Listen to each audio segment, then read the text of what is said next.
Muchas veces, hermanos, cuando nosotros hemos recibido a Cristo ya como nuestro Señor y Salvador, muchas veces nosotros nos cuesta, hermanos, que Dios pueda hacer un milagro en otra persona, siendo a lo mejor más pecador que nosotros o haya tenido más falta que nosotros. Y nos preocupamos de eso, cómo Dios se puede preocupar, cómo Dios se puede también o manifestar a estas personas, siendo, hermanos, que cuando Dios se fijó en nosotros, quizás usted y yo, sus pecados, mis pecados eran más grandes que el resto. Pero Jesús lo dice que Él, hermanos, ha venido a buscar lo que estaba perdido. ¿Cuántos dicen yo estaba perdido? ¿Amén? Pero hay algo, hermanos, que muchas veces nosotros, cuando ya el Señor nos ha encontrado y el Señor se ha manifestado en nuestra vida, hay cosas, hermanos, que nosotros parece que nos cuesta seguir, hermanos, el ritmo que significa seguir a Jesucristo el Señor. Por ejemplo, cuando Jesús se enfrenta a una gran multitud, dice que el que quiera ser mi discípulo, niéguese a sí mismo. El que quiera seguir en pos de mí y no dejar el padre, madre, todas las cosas, amándome a mí, no es digno de ser mi discípulo. Y no significa, hermanos, que nosotros tenemos que dejar nuestra familia y dejar todo lo que está a nuestro alrededor, sino significa, hermanos, que en el primer lugar nosotros tenemos que colocar a Jesucristo. En todo lo que nosotros hagamos, Jesucristo debe ser el Señor de nuestras vidas. Y nos cuesta también, hermanos, entender lo siguiente, que nosotros no vamos a vivir nunca más igual como éramos antes, sino que se va a manifestar en nuestra vida el poder de Dios en nosotros. Pablo dice, mientras más débil, fuerte soy. Y la Biblia dice también, diga el débil, fuerte soy. Diga el débil, fuerte soy. O sea, Dios se glorifica en nuestras debilidades, Dios se manifiesta en nuestras dificultades, Dios se manifiesta en nuestros problemas. Y hay algo, hermanos, que quiero compartir, que tiene que ver, que son algo que para nosotros es muy difícil comprender y entender. Que Dios se manifiesta en nuestras vidas, no humanamente, no con nuestras cualidades, sino con lo sobrenatural de Dios. Muchas veces nosotros colocamos nuestros estudios, colocamos nuestras capacidades y colocamos todo lo que nosotros sabemos. Y Dios dice, todo eso es nada. Y Pablo dijo, todo esto yo lo considero como nada para que en mí se ha manifestado el poder del Espíritu Santo de Dios en mi vida. Más allá de nuestras limitaciones, hermanos. Y este tema tiene que ver con esto. Más allá de sus limitaciones y mis limitaciones, Dios se va a manifestar en nuestra vida. Más allá de lo que nosotros podamos estar viviendo, Dios tiene todo el poder para levantar, para sanar, para restaurar. Más allá de nuestras limitaciones, ¿qué tenemos que ver nosotros? Muchas veces nos quedamos con nuestros defectos, con nuestros problemas, con nuestras dificultades y vemos simplemente los gigantes. Pero más allá del gigante está aquel que pelea por nosotros. David no vio al gigante. David vio a Dios.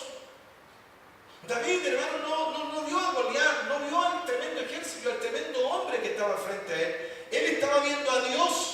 No puso la mirada en el gigante, puso la mirada en aquel que le había dado todo a él y en aquel que era más grande que Goliat. Ese mismo Dios es el mismo Dios que está con nosotros. ¿Usted dice amén a eso?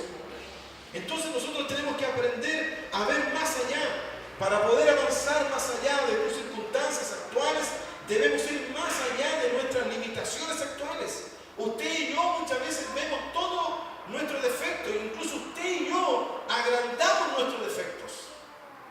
¿Sí o no? No sirvo para esto, no sirvo para allá. Y vemos nuestros defectos y nos limitamos, pero Dios es sobrenatural, es todopoderoso, es omnisciente, omnipresente. Él tiene todo el control de nuestra vida. ¿Y nosotros qué hacemos? No vivimos de acuerdo a lo que Dios quiere que nosotros vivamos. Pablo dijo, ya no vivo yo, Cristo vive en mí. Y muchas veces vemos esa palabra como, por ejemplo, es para que simplemente nosotros vivamos de acuerdo a hacer simplemente la voluntad del Señor. No, es para que también el poder de Dios sea glorificado en nuestras vidas. No es para vivir atemorizado del Señor. Escuché a un joven, me gustó mucho lo que dijo ayer. Yo lo había entendido, pero él decía, el Señor me sacó de la droga, del alcohol, de la delincuencia, me sacó de eso. Y por eso que yo le tengo temor a Dios, decía. Y eso decía él, no es que le tenga miedo, sino que yo respeto a Dios. ¿De dónde me sacó Dios? ¿De dónde me sacó el Señor? Hoy día por eso que yo temo al Señor, le respeto. Y tiene que ver con el respeto que nosotros tenemos al Señor. Nuestra disposición para seguir más allá de nuestras limitaciones requiere, hermanos, pasión y enfoque con el propósito de Dios para nuestras vidas. Mientras, hermanos, nosotros le pongamos pasión a lo que estamos haciendo, hermanos, nosotros vamos a permitir que Dios se glorifique en nosotros. No es simplemente, hermanos, que yo diga creo.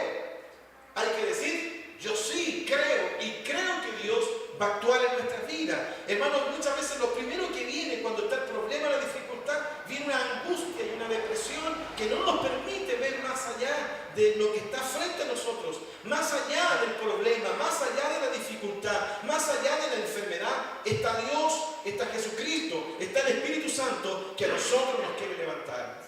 Diga usted amén a eso. El problema no es más grande que Dios. Mi enfermedad no es más grande que Dios. Dios lo puede hacer. Nos limitamos. Pero el propósito que Dios tiene para nuestra vida es un propósito grande. Dígame. Dígame de verdad, hermano. Diga con pasión. Amén, hermanos.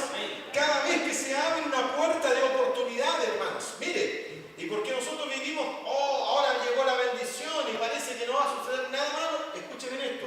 Cada vez que se abre una puerta de oportunidades, podemos estar seguros que habrá obstáculos bloqueando nuestra entrada y, o sea, también retrasando que lo que quiere venir a nosotros sea detenido.